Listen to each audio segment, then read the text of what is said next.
என்னது, இந்தியன்ஸ் அவங்களுக்கே தெரியாம ஒரு நாளைக்கு அதிகமான சோடியம் எடுத்துட்டு இருக்காங்களா? அது எப்படி?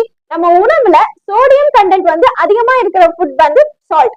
சால்ட்ல வந்து அதிகமான சோடியம் இருக்கு, அதாவது சோடியம் குளோரைட் அப்படின்னு சொல்லுவாங்க.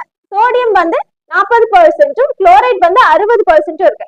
ஒரு நாளைக்கு அப்ராக்சிமேட்டா மனுஷன் வந்து 5 கிராம்ஸ் ஆஃப் சோடியம் தான் இன்டேக் இருக்கணும். ஆனா அதிகமான சோடியம் லெவல் வந்து நம்ம இந்தியன்ஸ் வந்து கன்சியூம் பண்றாங்க. அதாவது எப்படி அப்படின்னா, ஒரு ஸ்பூனுக்கும் கம்மியான அளவு தான் சோடியம் சால்ட் வந்து யூஸ் பண்ணணும். அதுலதான் சோடியம் கண்டென்ட் வந்து கரெக்டா இருக்கும் அப்படின்னு சொல்லிட்டு WHO சொல்றாங்க.